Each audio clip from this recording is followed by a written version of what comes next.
So I've designed yet another 3D printed thing, and this is probably the most exciting one yet. And there's a laptop here for a reason. And that reason is 3D prints for the laptop. But first, let's see here, get these in the right order. So I made an adapter that converts a 2230 M.2 drive to fit in the 2242 slot for the WAN card, which is like for cellular connectivity. And as you can see, it took a handful of iterations.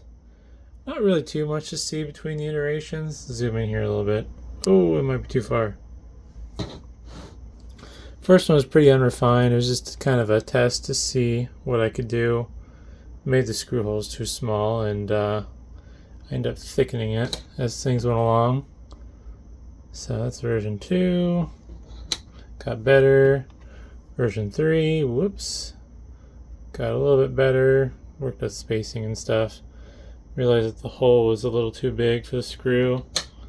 So I shrank it down. And then I realized I'm just going to widen the piece around the hole. That way the M.2 drive just rests against it and straightens it out. And this is the final one. It's kind of hard to tell the changes between each version, but they're there. A lot of it's just dialing in the spacing and everything. But there is a little bit of a caveat to this design.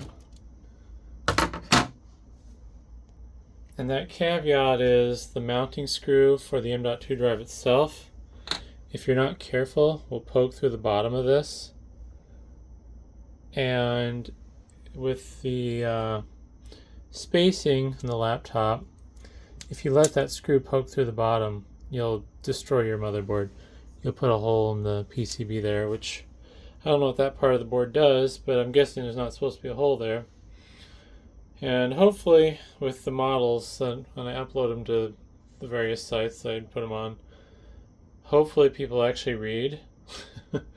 I might get creative with the file names so people know. But yeah, if you screw this in too far, I'm going to use one of the older versions. I don't want to. I have a feeling there's also a limited number of times you can screw in and out of this plastic before it stops holding the threads. But if you don't put the washer in, as you can see, it sticks out a little bit. And that's enough, just barely enough to scratch the surface of the motherboard. I imagine over time and with vibration and everything, that will wear through the traces. Only reason I know it will damage the motherboard is because I tried putting a piece of paper in between just to see what kind of damage it would do. But, anywho, I'm getting kind of rambly here. Got another side of the laptop. So the WAN slot on this particular laptop's right here. This is a Thinkpad T480 Gen 1 with the Ryzen processor in it. There's the WAN slot. And kind of try to get that lined up like that.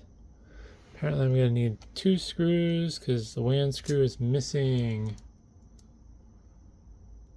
But for starters, I'll screw this in. I managed to get the detent into the plastic just about right, so it'll lock into place basically.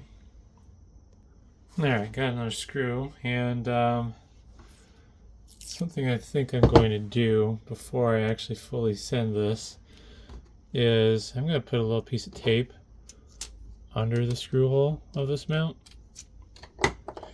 just as a last ditch effort, just in case the screw pokes through. So like that, I'm just going to put on a little piece of tape.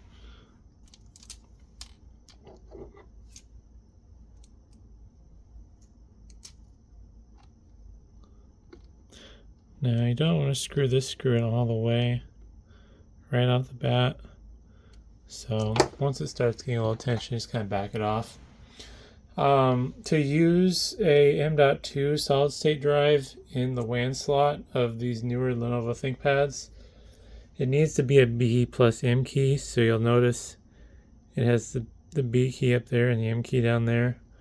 I don't think they make just a B key because the slot goes into that on the M.2. But either a B plus M key solid state drive that is NVMe, or if you can find one, it's a B key. And this one seems to be a pretty good model. This Western Digital SN520. It's a 512 gig. Seems like a decent specs. So that's what I'm going with in this case. And that'll just go in right there. And if I got my spacing correctly, which looks like I might be a little bit off. Not sure what happened here. Oh, I'm not sliding all the way. That's fine. So yeah, just kind of wiggle, jiggle, and get it in there. See if I can get a nice zoom on that.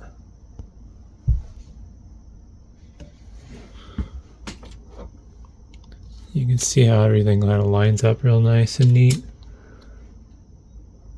And if it doesn't, I have found that sometimes you might just need to back the screw off and get it in place. I think I'm just going to hold it up to camera though, show what it should look like in theory. So basically, this will nest in here like this. If for some reason it doesn't, it's not the end of the world as long as you get a good screw grip. But yeah. So try not to block the camera. Got that, and I'm using an 8mm, or not 8, 0.8 millimeter thick washer with this, so it doesn't poke through the bottom. Just like this.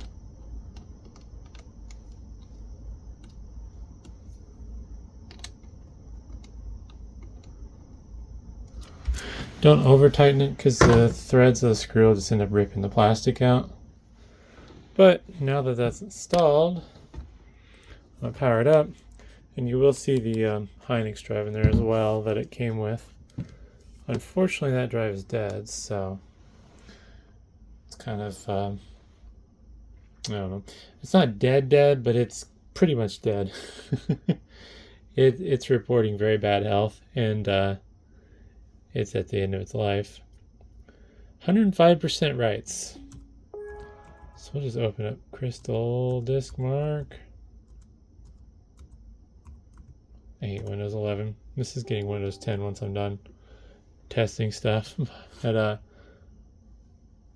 yeah, so you see the Hynix drive I showed you, the big 2280 M.2 drive. And then there's the Western Digital SN520 that I put in the WAN slot. Now this is only going to be PCI Express 3.0 with 2 lanes.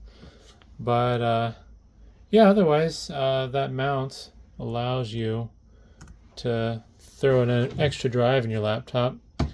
Now I've only tested this in the T14 Gen 1 with Ryzen processor and the T480. This will not work with the T480, or not, sorry, this will not work with the S-series laptops like the T480S because there's a little bit less of a gap between the drive and the WAN slot. But with just a minor adjustment there, but with the non-S models, this should be compatible. I would suspect with them. It only takes 10 minutes to print on my case, and it's I think 1 gram of filament. I do recommend doing it at the highest resolution you can, so I'm doing it at the 0.12 millimeters per layer and 100% infill, just because it literally takes no filament, no time, so you might as well do it nice. The reason also to get those thinner layer lines is because these components are pretty thick. So this little ring here, if memory serves correct, is 0.8 millimeters thick. And the reason you need the supports is because of this gap here. And this is the gap that goes over the built-in standoff that you screw down to. But either way, hopefully that's interesting, and thanks for watching.